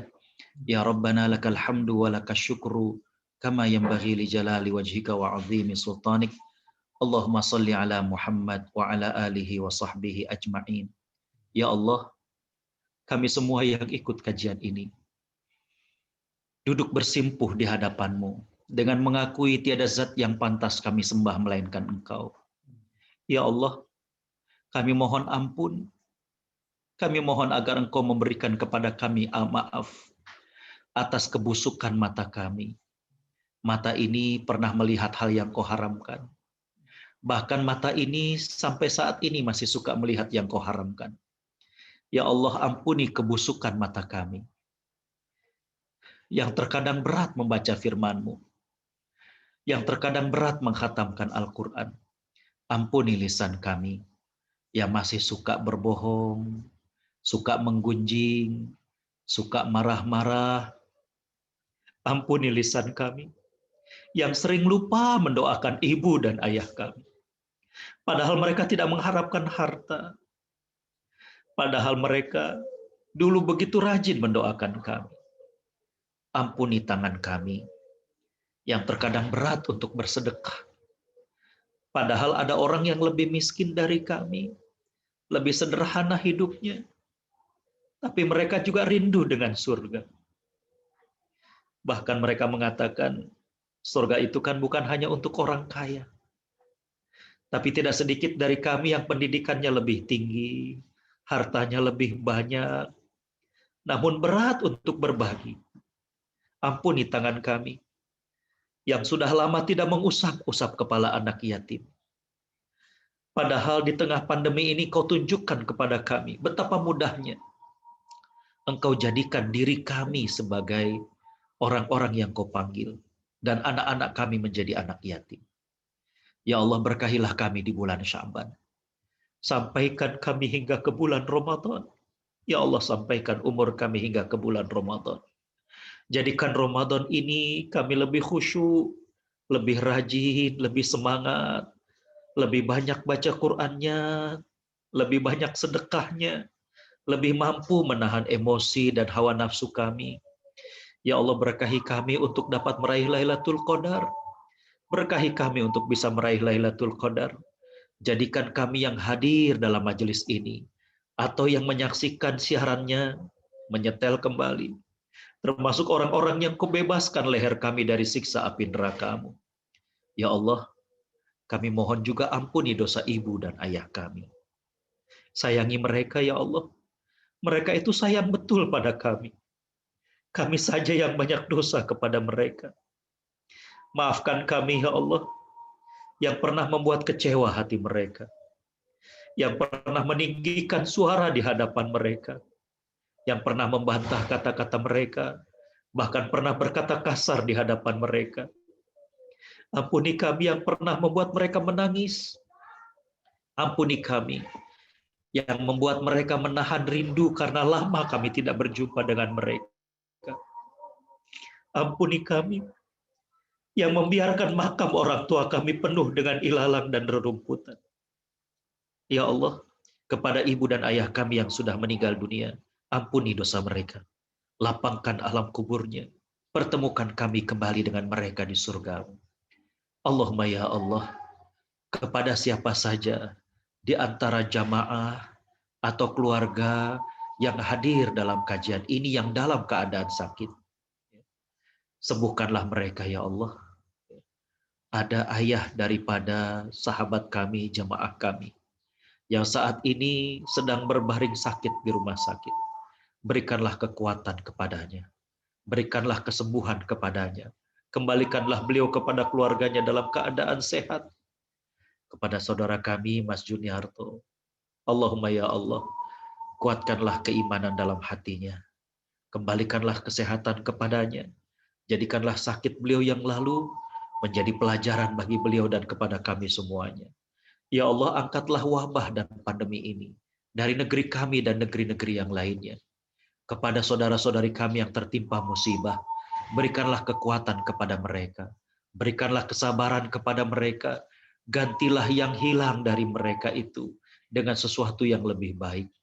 Allahumma ya Allah, berkahi persaudaraan kami satukan kaum muslimin. Ya Allah, ya Tuhan kami, muliakanlah Islam dan kaum muslimin. Ya Allah, kepada sesiapa saja yang menghendaki kerusakan kepada Islam dan kaum muslimin, kembalikanlah segala makar menimpa kepada mereka. Selamatkan kami dari orang-orang zalim. Rabbana atina fid dunya hasanah wa fil akhirati hasanah wa qina adzabannar wa bifadli subhanaka rabbina rabbil izzati amma yasifun wa salamun alal mursalin walhamdulillahi rabbil alamin. Jazakallahu khair Ustadz Agus Setiawan untuk pencerahannya pada hari ini. Semoga keberkahan sama Ustadz dan keluarga alamin. Dan juga kepada para jamaah semua, kami dari Imam Virtual Learning Center, tim juga ingin mengucapkan selamat berpuasa. Semoga kita semua mendapatkan maghfirah Allah dan menjadi pemenang di bulan puasa. Dan juga mohon maaf lahir batin dari kami jika ada satu kekurangan di dalam pelaksanaan acara kajian ini. Dan akhirul kata kita tutup dengan doa kafaratul majelis. Subhanaka Allahumma wa bihamdika asyhadu an la ilaha illa anta astaghfiruka wa atubu ilaik. Assalamualaikum warahmatullahi wabarakatuh. Waalaikumsalam warahmatullahi wabarakatuh. Bapak Ibu pamit. Makasih Mas Agus. Terima kasih. Assalamualaikum, my friend. Ya, waalaikumsalam warahmatullahi wabarakatuh. Ya, Bu. Terima kasih. Terima kasih banyak. Assalamualaikum. Terima kasih Ustaz Agus. Maaf lahir batin ya, Mas Bagus. Ya, sama-sama Bu. Ya, Terima kasih. Assalamualaikum. Pak Budi, apa kabar Pak Budi? Selamat berpuasa semua. Mohon maaf lahir batin. Sama-sama, mohon maaf lahir batin. Mohon pamit juga Ibu, sampai insya Allah sampai ketemu lagi di lain kesempatan.